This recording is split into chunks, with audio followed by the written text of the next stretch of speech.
Imagine waking up to a news alert unlike anything you have ever seen. Satellite imagery shows a massive wooden structure sitting near the coastline of a remote mountain range. It appeared overnight. No construction crews, no permits, no explanation, just a vessel of unimaginable size resting in the landscape as if it had always been there. Then something stranger happens. Animals begin appearing, not one or two, thousands. From forests, plains, and open water, they come moving toward the structure from every direction. Elephants and wolves, eagles and serpents, creatures from opposite ends of the earth, all converging on the same point. Every news channel on the planet goes live simultaneously. Social media fractures between disbelief, terror, and awe. Scientists rush to the site. Governments convene emergency sessions. And billions of people around the world stop what they are doing and stare at their screens, asking the same question: what is that thing? The answer is older than recorded history, and it has been sitting in the pages of the Bible for over 3,000 years. Let us stay with that image for a moment, because before we return to the ancient text, it is worth asking, what would we actually see if the ark described in Genesis suddenly existed in our world today? The structure would not look like anything currently afloat on Earth. Modern cargo ships are built from steel and engineered with computer precision. What stood before the world in this scenario would be built entirely from wood, ancient, weathered, massive, beyond comprehension. From a distance, it would resemble a floating city block. No mast, no engine room, no propeller, just an enormous rectangular hull, sealed and dark, rising from the ground like a hill that was once a ship. The first engineers to approach it would be baffled. They would examine the joints, the beams, the method of waterproofing. They would find techniques that have no direct parallel in the modern world.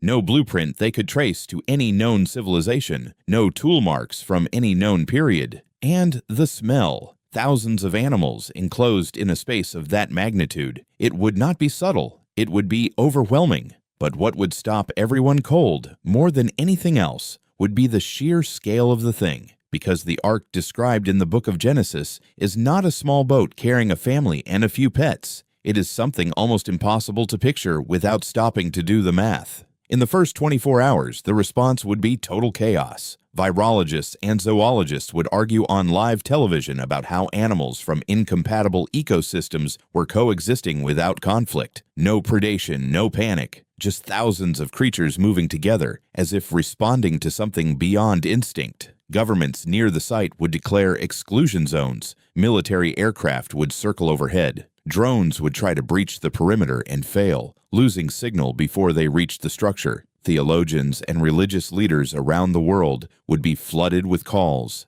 messages, interviews. Some would refuse to speak. Some would weep. Some would say, quietly, that they always believed this day was possible. And the debates would begin almost immediately. Was this a geological event? A mass hallucination? A coordinated hoax on a scale that defied logic? Every explanation would be proposed, examined, and fall apart within hours, because the one explanation no one in the modern world was prepared to take seriously had been preserved in the oldest religious text, still read by billions of people alive today. So let us go back to the beginning. Let us go back to where the story actually starts. The book of Genesis, in its 6th chapter, opens with a judgment. The ancient text describes a world that had filled with violence and moral corruption. The Hebrew word used is Hamas, a term that carries the weight of lawless brutality, of a society that had turned entirely away from what was right. The text says that God looked at the earth and saw that the corruption was total, that every intention of the human heart had become bent toward evil. The decision recorded in Genesis is severe. A flood would come, a flood unlike anything the earth had seen. Not a regional storm, not a seasonal rise in river levels, something that would cover the land entirely. But within that judgment, there is one exception, a man named Noah. The text describes Noah simply but powerfully. He was righteous. He walked with God. In a generation defined by its corruption, he stood apart. And because of that, he received a warning that would change his life completely. The instructions given to Noah in Genesis 6 are precise and detailed. He was to build a vessel. The dimensions are given in cubits. an ancient unit of measurement roughly equal to the length of a forearm, approximately 18 inches. The ark was to be 300 cubits long, 50 cubits wide, and 30 cubits high. It was to have 3 decks, a roof, a single door, and it was to be sealed inside and out with pitch. Then came the instruction that must have seemed most impossible of all. Noah was told to bring 2 of every kind of creature into the ark, every animal, every bird, every creature that moves along the ground, and enough food to sustain all of them for the duration of what was coming. The Bible does not record how long the construction took. Ancient tradition suggests decades. What it does record is that Noah did everything he was commanded to do. He built, he gathered, he waited, and then the rain began. Genesis 7 describes the moment with quiet, devastating clarity. The fountains of the great deep burst open. The windows of heaven were opened. For 40 days and 40 nights the rain fell without stopping. The waters rose until they covered the highest mountains. Everything outside the ark perished. Inside, 8 people and a world of living creatures floated in darkness, waiting. Now let us return to those dimensions, because they are extraordinary. 300 cubits in length. Using the standard cubit of 18 inches, that gives us approximately 450 feet. That is longer than an American football field. In today's terms, it would be roughly comparable to a World War II-era aircraft carrier in length. The width of 50 cubits puts it at around 75 feet. The height of 30 cubits gives roughly 45 feet, about 4 or 5 stories tall. The total internal volume calculated from these dimensions comes to approximately 1.5 million cubic feet. Structural engineers and naval architects who have studied these figures have noted that the proportions of the ark are remarkably stable for a vessel designed to float rather than navigate. The ratio of length to width to height is close to what modern shipbuilders use for large ocean barges built to survive heavy seas.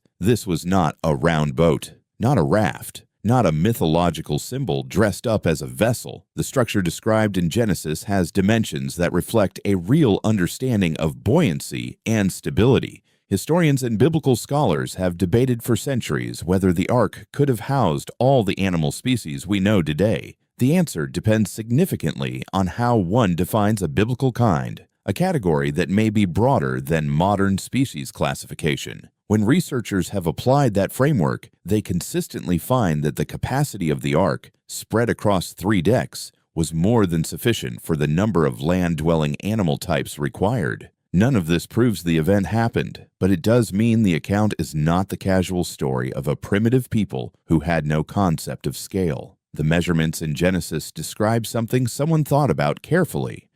The story of Noah and the ark is one of the most widely known narratives in human history. It appears not only in the Hebrew Scriptures and the Christian Bible, but in ancient Mesopotamian texts, in Islamic tradition, in oral histories on nearly every inhabited continent. Flood narratives from cultures with no historical contact with one another share strikingly similar elements. A chosen survivor, a divine warning, a vessel of rescue, a world remade. Why does a story of catastrophic destruction continue to be told and retold across thousands of years? Part of the answer lies in the themes it carries. Judgment. The flood in Genesis is not random. It is a response to the moral state of the world. It carries within it the ancient and uncomfortable idea that human behavior has consequences that extend beyond the individual, that a civilization defined by violence cannot sustain itself indefinitely. Survival. The ark is not just a boat. It is the possibility of continuation, the idea that even in the face of total destruction, something is preserved, that life goes on, that the story is not finished. Obedience under impossibility. Noah did not build the ark in a day. He built it over a long period of time, facing what must have been enormous social ridicule. The text gives no indication that anyone believed him. He built anyway. In that sense, the story is also about what it means to trust a word that the rest of the world considers absurd. And finally, hope. After the flood, the waters recede. Noah sends out a dove. It returns carrying an olive branch, a detail so vivid that it became a universal symbol of peace and new beginning. God sets a rainbow in the sky as a covenant, a promise. That destruction of that kind would not come again. These are not small themes. They are among the largest questions any human being ever faces.